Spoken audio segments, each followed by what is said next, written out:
Lawmaking process in US. Lawmaking is a lengthy process.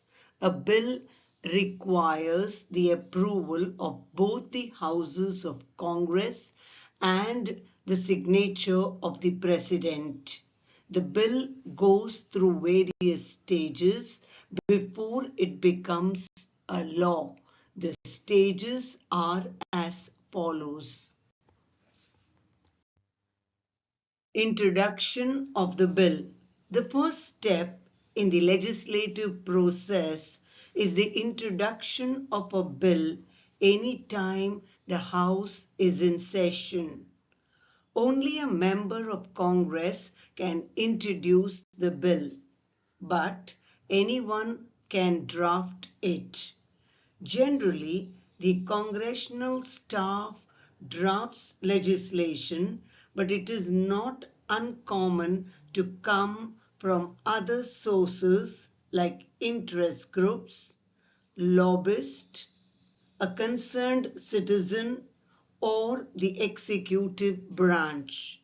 In order to introduce the bill, the member places it in the hooper, a wooden box on the side of the clerk's desk.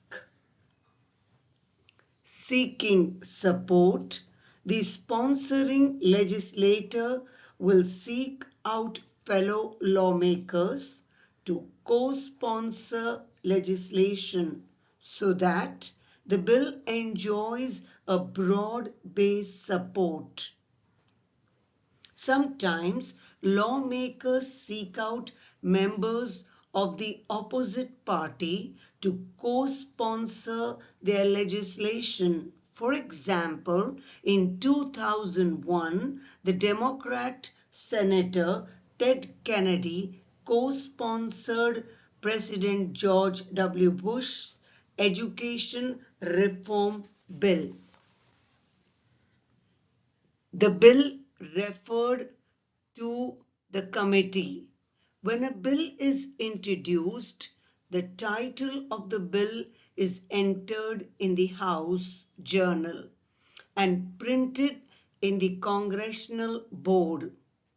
The clerk assigns the bill a legislative number, and the Speaker of the House assigns the bill to the appropriate committee for review. This is where the bulk of the legislative crafting takes place. A large majority of bills that are assigned to a committee languish without receiving any considerations and are forgotten. When the chairman of the committee receives a copy of the bill, the clerk of the committee places the bill on the committee's legislative calendar. While the bill is in committee, the committee members call hearings to investigate the merits and demerits of the bill. They invite the sponsor of the bill, lobbyists, experts, advocates, ordinary citizens affected by legislation, opponents, and even celebrities to appear before the committee to testify. For example, TV star Michael J. Fox testified on Capitol Hill in support of greater funding for Parkinson's disease. Committees and subcommittees are required to publish their hearing schedule a week in advance in local papers so that witnesses, the press, the public are given appropriate time to prepare. While most hearings take place on Capitol Hill, sometimes committees conduct hearings in parts of the country where residents are affected by the proposed legislation. For example, dairy-related hearings may be held at WISCON. The hearings are held for several reasons. A. To allow members to make known their viewpoint. B. To explore the need for legislation. C. To build support and create a record for the legislation. D. To attract media attention to the issue. E. To give the chairman a forum to increase public exposure. After hearings are completed, the bill is considered in a session that is known as the markup session. The bill is referred to the entire committee where the bill is read aloud, section by section, and members may offer amendments as each section is read. Both the proposing and opposing members are given 5 minutes to explain their opinions. The committee members determine if the amendment is accepted or rejected. If the committee votes to report a bill, the committee report is written. The report explains the purpose and scope of the measure and the reasons for recommended approval. That is, describes the purpose of the bill, contains the arguments for and against it, summarizes the hearing, findings, and explains how the bill may impact existing laws. According to House and Senate rules, a majority of committee members must be present for a bill to be voted out of committee. Scheduling debate. Bills that are reported out of committee make it to the floor for debate and a vote. The House and the Senate have specific calendars to determine the order in which bills are taken up by the entire chamber. In the House, there are 4 different calendars depending on the type of legislation. A. The Union calendar is reserved for bills that either raise or spend money. B. The House calendar is reserved for important bills that do not deal with money. C. The private calendar is reserved for non-controversial items. D. The corrections calendar is reserved for repealing outdated laws and regulations. The Senate has only 2 calendars. A. The executive calendar is used to schedule confirmation proceedings for treaties and executive branch nominations. B. The legislative calendar is used to schedule bills and resolutions. Floor action. The consideration of a measure by the full House is governed by a rule that govern the floor action of a bill. The rule must be adopted by a majority of the chamber. That sets out the particulars of debate for a specific bill. That is, how much time to members who wish to speak on the bill. When amendments are put forward, they are debated and voted. After all debate is concluded and amendments decided upon, the House is ready to vote on final passage.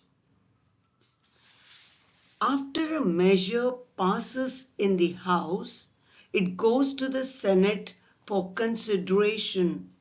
Generally, the Senate adopts rules in favor of unanimous consent agreements, which allows the Senate to debate and amend legislations without the fear of filibuster derailing the process. After all debates and amendments, the Senate is ready to vote on final passage. The upper house tends to legislate from the floor rather than in committee. Voting of bill. When the debate is over, the bill comes to a final vote. There are three methods of voting: voice vote, division, and recorded. A. Voice vote. The speaker asks the members who support the bill to say A and those who oppose to say no. B. Division. The speaker says those in favor rise and stand to be counted, and then again for those who oppose to stand and be counted. C. Recorded. Members slide their electronic voting cards into the electronic voting machine and select yes, no, or present. The votes are tallied, and if a majority of the House has voted in favor of the legislation, it passes and is sent to the US Senate. Agreement between the House and Senate. If the Senate changes the language of the bill, it returns to the House for concurrence. On these occasions, a conference committee is appointed with both House and Senate members. This group will resolve the differences and present the identical bill to both the chambers for a vote. Conference committees issue reports outlining the final version of the bill. After a bill has been passed in identical form by both the chambers, it is considered enrolled. The enrolling clerk prepares the final document for presentation to the President of the United States. The enrolled bill is printed on parchment paper and certified by the clerk of the House. The clerk reviews the bill to ensure it is accurate and sends it to the Speaker to be signed. The Speaker then passes the document to the President of the Senate for signature. President's action or prerogative. Once the leaders of both chambers sign the bill, the clerk of the House delivers the bill to a clerk at the White House and obtains a receipt. The President has three options. A. Pass.